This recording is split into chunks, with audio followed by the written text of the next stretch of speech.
There have been a lot of postponements.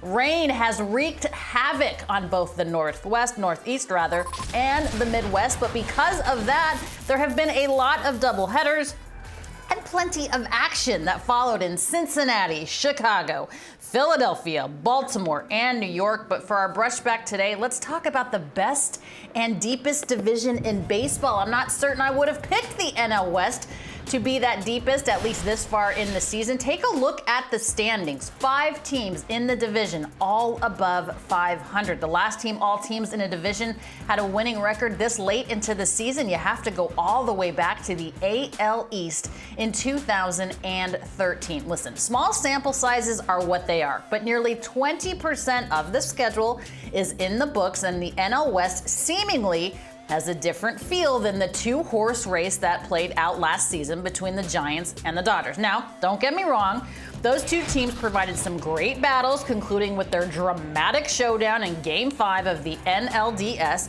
But just think about it. How many entertaining and enjoyable games could we be in for this summer and going down the stretch if the Rockies and D-backs continue to play above expectations?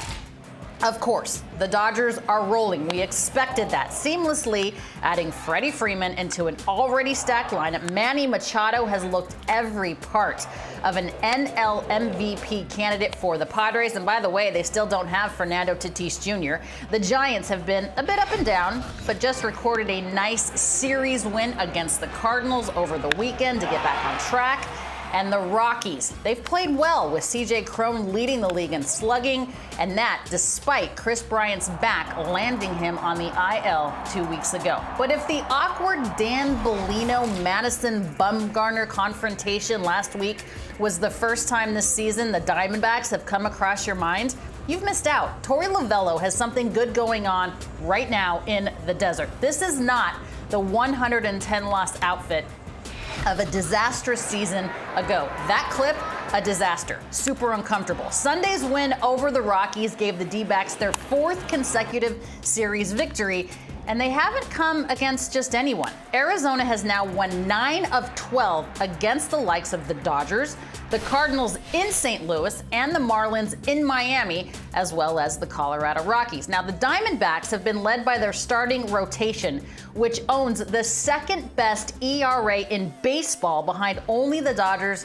at just 2.21. In fact, 3 pitchers on their staff are currently sporting ERAs at or under 1.5. You heard that right, 1.5.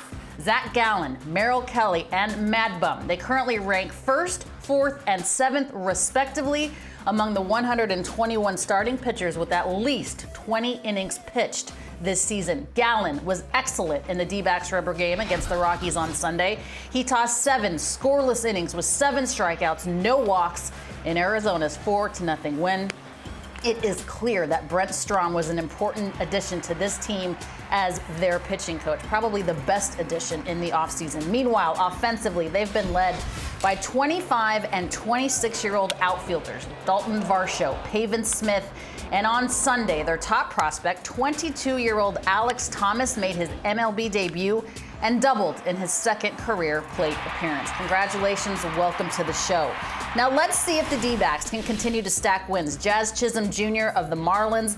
Then the Cubs will be in town to close out their homestand before Arizona goes to Dodger Stadium for 4 big games, May 16th through the 18th. There is a doubleheader in there on the 17th. And don't forget, Chisholm and Zach Gallen were traded straight up for one another at the 2019 deadline.